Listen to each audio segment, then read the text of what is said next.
링컨의 게티즈버그 연설, 오늘 또 그 분석을 합니다.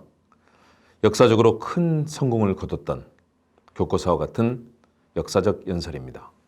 링컨이 했던 연설 당시에 당대 유명한 연설가인 에드워드 에버렛도 연설을 했습니다. 링컨 대통령은 2분 정도 했지만 짧은 연설 전에 이 에버렛은 2시간 동안 합니다. 2시간, 120분. 그러나 당시의 감동과 후일의 역사평가는 에버렛의 2시간 연설을 기억하지 못합니다. 그러나 링컨의 연설 2분짜리는 연설문의 교과서처럼 역사 속에 찬란하게 빛나고 있습니다. 양이나 또는 명성이 중요한 게 아니라는 거죠. 게티스버그 연설 당일 행사 프로그램 한번 볼까요? 에버렛의 게티스버그 연설, 링컨의 게티스버그 연설.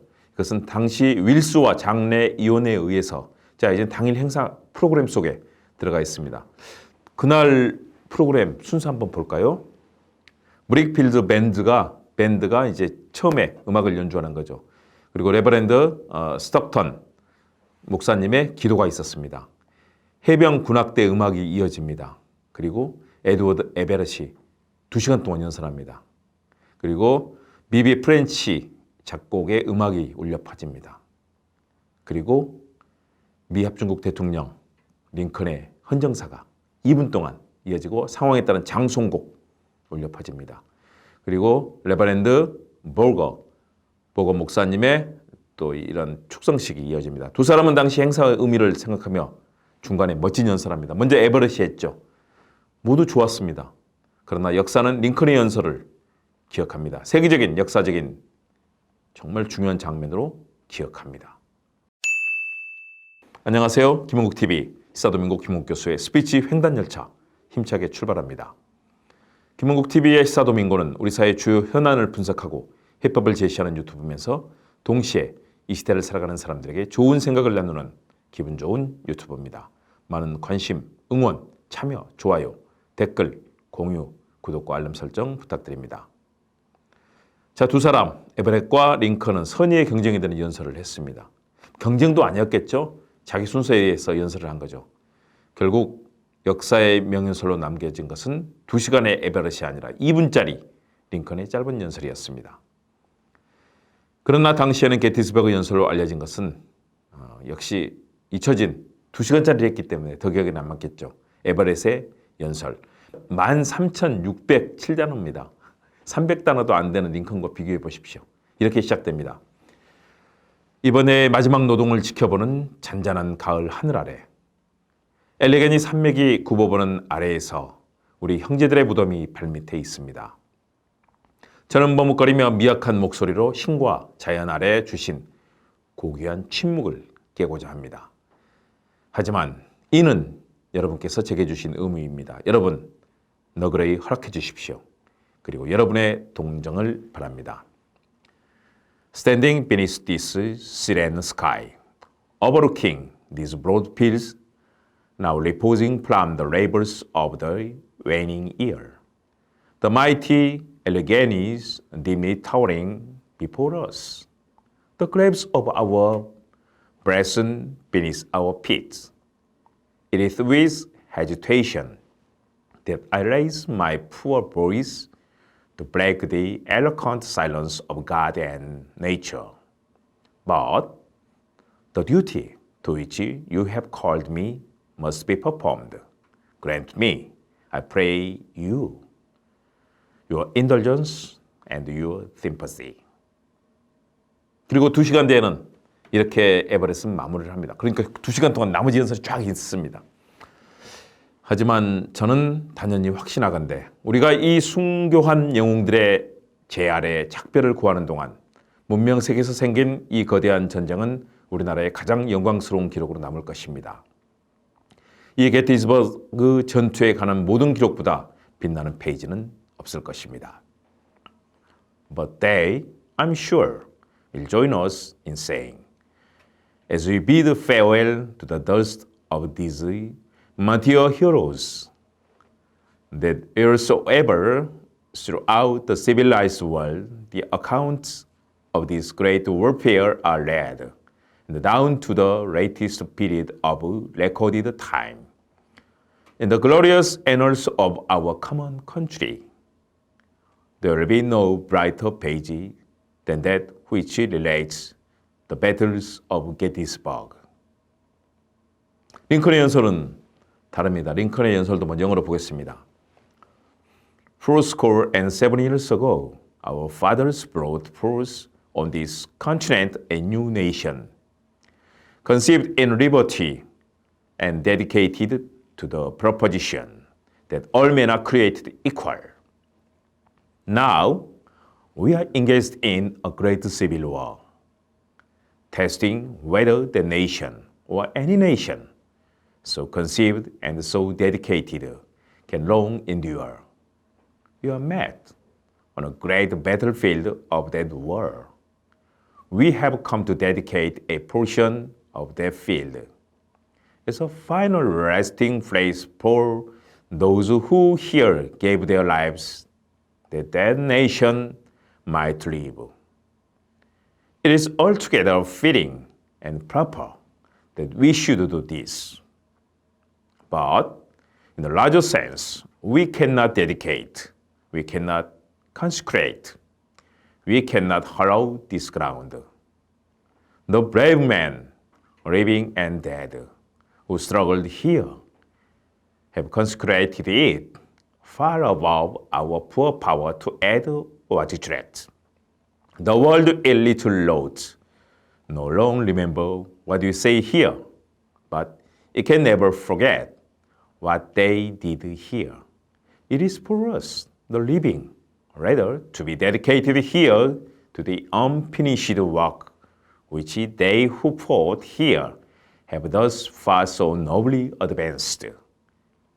It is rather for us to be here dedicated to the great task remaining before us, that from these honored dead we take increased devotion to that cause for which they gave the last full measure of devotion, that we here highly resolve that these dead shall not have died in vain, that this nation, under God, shall have a new birth of freedom, and the government of the people, by the people, for the people, shall not perish from the earth.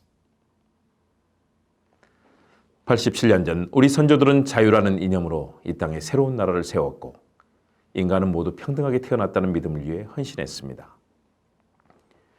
지금 우리는 엄청난 내전에 휩싸여 자유와 평등을 바탕으로 세운 이 나라가 존립할 수 있느냐, 없느냐 갈림길에 서 있습니다. 우리는 내전의 격전지였던 바로 이곳에서 모였습니다. 우리는 격전지의 한 부분을 자유와 평등의 나라를 위해 목숨을 바친 이들에게 영원한 안식처로 마련해 주기 위해 모인 것입니다. 이 일은 우리가 마땅히 해야 할 일입니다. 그러나 넓은 의미에서 우리는 이곳을 신성화할 수 없습니다. 죽기를 무릅쓰고 여기서 싸웠던 용사들이 이미 우리의 미약한 힘으로는 더 이상 어떻게 할 수 없을 정도로 이곳을 신성화했기 때문입니다. 오늘 이 자리에서 우리가 하는 말은 별로 오래 기억에 남지 않겠지만 그분들의 희생은 결코 잊혀지지 않을 것입니다. 그러므로 살아있는 우리는 그분들이 고귀하게 이루려다 못당한 일을 완수하는 데 전념해야 합니다. 우리는 여기서 우리에게 남겨진 위대한 과제, 즉 명예롭게 죽어간 용사들이 죽음을 두려워하지 않고 헌신했던 대의를 위해 우리도 더욱 헌신해야 한다는 것. 그들의 희생이 결코 헛되지 않도록 우리의 결의를 굳건히 다지는 것. 하느님의 가호 아래 이 나라가 자유롭게 다시 탄생하리라는 것. 그리고 국민에 의한, 국민을 위한 정부는 이 세상에서 결코 사라지지 않으리라는 것을 다짐해야 합니다. 정말 좋은 내용이죠. 여러분도 많이 읽으셨을 거고 많은 감동을 받으셨을 겁니다. 이 연설이 있었던 다음 날 당시 첫 연설을 맡았던 에버렛은 링컨에게 편지를 보냅니다. 이 편지에서 링컨의 연설을 감동적이면서도 명료했다고 칭찬했습니다. 에버렛은 편지에서 이렇게 씁니다. 제가 했던 2시간짜리 연설에서도 당신께서 2분 만에 하신 만큼 핵심에 다가갈 수 있었다면 정말 좋았을 겁니다. 겸손한 표현이죠. 링컨은 이 편지에 답해서 자신의 연설이 완전히 실패한 것이 아니라는 것을 알아 기쁘다라고 답을 보냈습니다. 참 두 사람이 재미있게 그런 편지를 주고받았고 정말로 재미있고 흥미로운 역사적 사실입니다. 그렇죠? 시사도민고 김홍 교수의 스피치 횡단 열차. 오늘은 링컨과 에버렛의 게티스버그 연설문, 두 개의 연설문에 대해서 분석을 했습니다. 2분짜리와 2시간짜리. 그렇지만 그 속에서 많은 얘기들이 나옵니다. 에버렛의 연설 내용이 괜찮습니다. 좋습니다. 그러나 2시간짜리 사람들은 기억할 수 없죠. 2분 동안의 짧은 정말 단어 300개도 안 되는 그 내용을 통해서 링컨 대통령은 미국의 대의, 미국이 어떻게 탄생했고 어떻게 민주주의와 또 평화롭고 평등하고 자유로운 나라를 만들 것인가 그 얘기를 합니다. 에버렛도 그런 얘기를 합니다. 그러나 너무 길고 또 너무나 표현이 사실은 평이하고 평범합니다. 그러다 보니까 링컨의 연설이 더욱더 값져 보이는 것이죠. 그리고 또 현직 대통령의 무게가 있기 때문에 정부와 민주주의에 대한 또 국민을 위한 이런 국민에 의한 국민의 정치 이런 부분도 굉장히 시사성 있게 다가옵니다. 여러분 아셨을 겁니다. 2시간, 4시간, 10시간, 1년이 중요한 게 아니다. 단 2분이라도 정말로 명료하고 감동적으로 짜임새 있고 그리고 문장력이 탁월하다면 사람들은 다 박수치고 기억할 겁니다. 여러분도 당장 해보시기 바랍니다. 그리고 게티스버그 연설, 링컨 대통령의 연설을 수십 번, 수백 번 영어로도 읽어보시고 한글로 읽어보시면 도움이 될 겁니다.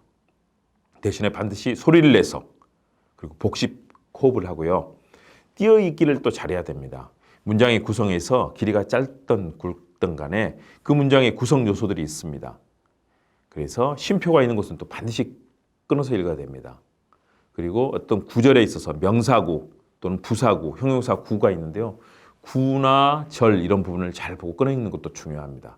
그리고 문장이 처음 도입부에서 클라이맥스로 갔다가 끝나는 결말 부분까지 어떻게 그 어조를 더 격렬하게 격정적으로 할 것이냐 아니면 여기서는 차분하게 사람들에게 설명을 할 것이냐 판단을 잘해야 됩니다. 링컨 대통령의 연설 또 에버렛의 연설을 통해서 연설의 중요성 명연설문의 의미를 살펴봤습니다.